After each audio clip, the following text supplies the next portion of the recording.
আসসালামু আলাইকুম ওয়া রাহমাতুল্লাহি ওয়া বারাকাতুহু। সুপ্রিয় দর্শক, আমি আব্দুল খালেক বলছি, একে এগ্রো। সুপ্রিয় দর্শক, আমরা বর্তমান আমাদের একে এগ্রো ইউনিট 1-এ আছি। এটার ঠিকানাটা হচ্ছে হরপল্লী, ফকিরপাড়া, পাগলাপি, সদর রংপুর। সুপ্রিয় দর্শক, আপনারা যেটা দেখতেছেন এটা হচ্ছে মরিচের চারা, যারটা হচ্ছে বিজলি প্লাস 2020 চলছে। আমাদের বিজলি প্লাস 2020 মরিচের চারা ডেলিভারি বাদযোগে সারা বাংলাদেশ আমরা চারাগুলো ডেলিভারি করে থাকি। দেশব্যাপী সুনাম যার, একে এগ্রো নাম তার, এই স্লোগানে আমরা কাজগুলো করতে আসি। এবং একে এগ্রো 2016 সালের পর থেকে একে এগ্রো এবং সেপ অ্যান্ড গ্রিন এগ্রো আমরা কৃষি ও কৃষকের বন্ধু হিসাবে 2016 সাল থেকে ইনশাল্লাহ আমরা কাজ করে আসতেছি। প্রায় 10 বছরের মতো হচ্ছে। তো সুপ্রিয় দর্শক, আমরা সবসময় কৃষকদেরকে কোয়ালিটি সম্পন্ন চারা দেওয়ার চেষ্টা করি, একদম পারফেক্ট চারা। সুপ্রিয় দর্শক, যে আমাদের এক কৃষক ভাই রংপুর থেকে আসছে, তারা এই যে বিজলি প্লাস 2020 মরিচের চারাটা নিয়ে যাচ্ছে। এবং চারাটা দেখেন কত সুন্দর, গাটুম গুটুম মোটা, এবং শেকড়টা দেখেন সুপ্রিয় দর্শক, শেকড়টা একদম 100% শেকড়, এবং গাছটা যত ছোট তার সাথে শেকড়টা অনেক বেশি। এরকম কোয়ালিটি সম্পন্ন চারা সংগ্রহ করতে আপনারা অবশ্যই আমাদের একে এগ্রোর সাথে যোগাযোগ করেন। সুপ্রিয় দর্শক, গ্রীষ্মকালীন মরিচটা একটা আসলে লাভজনক, যদি না এটা চাষাবাদ করা যায়। কিছু কৃষক আছে অনেক সময় দেখা যায় যে ইউটিউব দেখে মরিচ লাগায়। সুপ্রিয় দর্শক, আমি যে সময় সব সময় যে কথাটা আপনাদের পরামর্শ দিয়ে থাকি, যেটা হলো যে আপনাদের এলাকায় কোন জাতটা বেশি চলে, কোন জাতটার চাহিদাটা বেশি, সেই জাতটা আপনি অবশ্যই নির্বাচন করবেন। তারপরে জমি নির্বাচন করবেন, জমিটা যেন উঁচু এবং মাঝে ধরনের উঁচু হয়, এবং একদম জমিতে যেন সমতল সমান হয়। উঁচু নিচু হলে বর্ষাকালে যখন জমিতে পানি চলে আসবে, তখন গাছের মর্টালিটিটা ব্যাপক হারে শুরু হবে। যে পাশে উঁচু সে পাশে ভালো থাকবে, যে পাশে নিচু সে পাশেই সমস্যাটা হবে।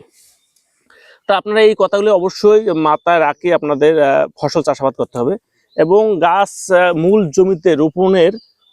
জমিতে যখনই 35 থেকে 40 দিন হবে, আপনাকে পারফেক্ট শক্ত খুঁটি জমিতে স্থাপনা করতে হবে। তা না হলে আপনার ঝড়ে বাতাসে অনেক বড় একটা লসের সম্মুখীন হতে পারে। তা আপনারা এই যে কলা কৌশলগুলো, এটা অবশ্যই আপনারা জানবেন। এবং আমাদের চ্যানেলে অনেক এরকম ভিডিও করা আছে, ভিডিও দেওয়া আছে কৃষক লেভেল পর্যন্ত থেকে, আপনারা একটু দেখলে বুঝতে পারবেন ইনশাল্লাহ। তা আমি একটা কথা সবসময় বলে থাকবো, শুধু আমাদের একে এগ্রো নার্সারিতে না, আপনারা যেখান থেকেই চারাটা কালেক্ট করবেন বা সংগ্রহ করবেন, বিশ্বস্ত জায়গা থেকে চারাগুলা সংগ্রহ করবেন। তা না হলে বড় একটা লসের সম্মুখীন হয়ে যাবে। সুপ্রিয় দর্শক, সবসময় আপনারা জাতটা, আপনাদের এলাকায় কোন জাতটা বেশি চলে, কোন জাতের চাহিদাটা বেশি, গাঢ় সবুজ না হালকা সবুজ, এই জাতটা আপনারা আগে নির্বাচন করবেন, তারপরে মরিচ চাষাবাদ করবেন। এবং মরিচ সম্পর্কে আপনারা পর্যাপ্ত যেন নলেজ থাকে, জ্ঞান থাকে, যে কিভাবে মরিচটা চাষাবাদ করতে হবে। আপনারা সবসময় এই জিনিসগুলো যদি চিন্তা ভাবনা করেন, তাহলে লসের সম্মুখীন হবে না। এবং আমরা যে সবসময় বলে থাকি, যারা জানে ভালো যে কৃষকগুলো, তাদের সাথে পরামর্শ নেন, পরামর্শ নিয়ে আপনি চারাগুলো করবেন, যারা যে কৃষক ভাইরা নতুন। এইভাবে করলে আপনি যে কোনো একটা নতুন উদ্যোক্তা যখন একটা কৃষিতে চলে আসে, যদি প্রথমেই তাদের মনে সমস্যা হয়, ভয় ভীতি চলে আসে, সেক্ষেত্রে পরবর্তীতে তার দেখে ওই এলাকায় অনেক কৃষকই বলে যে না, এটা চারা ভালো না। আমি একটা কথা সবসময় বলে থাকি, আপনার কোকোপিটের চারা একদম মাটির স্পর্শ চারাই চারা, একদম ভাইরাস মুক্ত। তা আপনারা বর্ষাকালে অবশ্যই রেডি কোকোপিটের চারাটাই আপনারা মূল জমিতে রোপণ করবেন। এবং যেখান থেকে চারাটা সংগ্রহ করেন না কেন, কোয়ালিটি সম্পন্ন চারা অবশ্যই সংগ্রহ করবেন, এবং বিশ্বস্ত জায়গা থেকে। আপনারা এই কৃষিটা এমন একটা জিনিস, একটা বিশ্বাস একবার নষ্ট হয়ে গেলে অনেকটাই সমস্যা হয়ে যায়। আমি সবসময় এই কথাটা বলে থাকি। তা আমি সবসময় বলি যে আপনাদের যে জিনিসগুলো বললাম, এই জিনিসগুলো আপনার মাথা রেখে ফসল চাষাবাদ করবেন, তা না হলে অনেক বড়টা লসের সম্মুখীন হবেন। আর সুপ্রিয় দর্শক, আজকে এ পর্যন্তই। আবারও নতুন কোনো ভিডিও নিয়ে কথা হবে। আর যারা আমার চ্যানেল নতুন, তারা অবশ্যই সাবস্ক্রাইব করবেন, ভিডিওটি শেয়ার করে অন্যদের দেখার সুযোগ করে দেবেন।